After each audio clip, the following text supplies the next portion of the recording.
একটি গল্প। অনেক দিন পর এই গল্পটা আমি আবার দ্বিতীয়বার শুনলাম। মনে হলো যে এটা আপনাদের সাথে শেয়ার করা প্রয়োজন। সেজন্য শেয়ার করছি। যদি গল্পটি আপনার জীবন বদলে দেয় তাহলে আমার ছবিটা আপনার মনে থাকবে। একটা গ্রামে একটা কবরস্থান ছিল। সেইখানে এক ছেলে কাজ করত। তো সে ছিল হচ্ছে তো সে সবসময় চাইতো যে সে প্রমোশন নিয়ে সুপারভাইজার হবে। কিন্তু এই সুপারভাইজার হওয়ার জন্য সে অনেক পরিশ্রম করেছে এবং করছে। শেষে সে সিদ্ধান্ত নিল যে এত লোক মারা যায়, যদি আমার সুপারভাইজার মারা যায় তাহলে সে অটোমেটিক্যালি এই কবরস্থানের সুপারভাইজার হয়ে যাবে। তো একদিন তার সুপারভাইজার মৃত্যুবরণ করলো। তো সরকার সিদ্ধান্ত নিল যে সেই হবে সুপারভাইজার। তখন অ্যাডমিন থেকে লোক তার কাছে দরখাস্ত, এইখানে আপনি একটা সিগনেচার করেন। তো ওই ভদ্রলোক বলছে, আমি তো সিগনেচার করতে পারি না, আমি তো লিখতে পারি না। তো এই সংবাদ অ্যাডমিনে গেল এবং যাওয়ার পরে সিদ্ধান্ত হলো যে যেহেতু উনি সিগনেচার করতে পারে না, উনি সুপারভাইজার হতে পারবে না। উনি যখন দেখলো যে সে সুপারভাইজার হতে পারলো না, তখন সে খুব ডিপ্রেশনে পড়ে গেল এবং সে তখন এই জবটা ছেড়ে দিল। ছেড়ে দিয়ে সে দুশ্চিন্তাগ্রস্ত হয়ে সিগারেট খাওয়া শুরু করলো। তো সিগারেট পাওয়া যাচ্ছিল না। রাতের বেলা সে বিভিন্ন জায়গা থেকে সিগারেট কালেক্ট করে আনার চেষ্টা করতো, কিন্তু রাতের বেলা দেখতো যে সিগারেট পাওয়া যাইতো না ওই এলাকায়।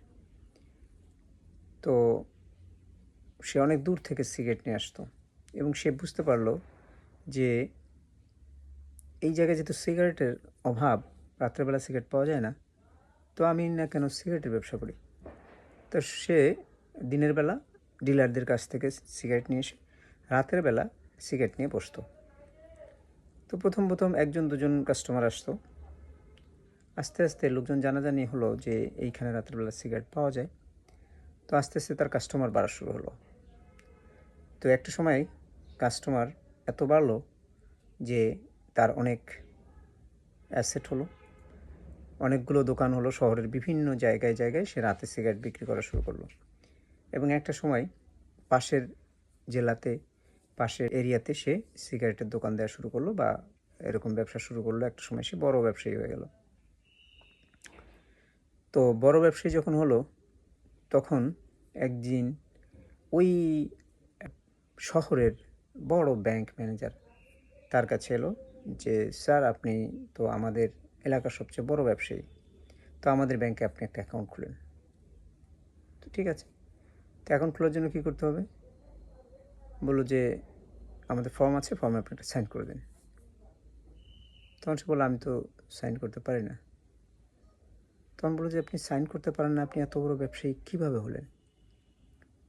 তখন সে বললো যে যদি আমি সাইন করতে পারতাম তাহলে আমি ওই কবরের স্থানের সুপারভাইজার থাকতাম। তো জীবনে কিছু কিছু জিনিস আপনার মিস হয়ে যেতে পারে, জীবনে কিছু কিছু জিনিস আপনার হারিয়ে যেতে পারে, কিছু কিছু জিনিস আপনার রিসিভ নাও হতে পারে। প্রত্যেকটা যে মিসিং আপনাকে একটা ভালো সফলতার দিকে নিয়ে যাচ্ছে। এই বিশ্বাসটা মনে রেখে সামনের দিকে এগিয়ে যাবেন। জীবন সবসময় গতিশীল এবং সবসময় আপনাকে সামনের দিকে নিয়ে যাওয়ার চেষ্টা করছে। আপনি শুধু স্রষ্টার উপরে অগাধ বিশ্বাস অটুট রাখবেন। ভিডিওটি ভালো লাগলে শেয়ার করবেন। আমার চ্যানেলে বা ফেসবুকে যেখানেই থাক এই ভিডিওটা লাইক করবেন, সবার মাঝে ছড়িয়ে দেবেন, সবাই যেন তার লক্ষ্যে পৌঁছতে পারে এবং স্রষ্টার উপরে এবং নিজের উপরে বিশ্বাস অটুট রাখতে পারে। ধন্যবাদ। আসসালামু আলাইকুম।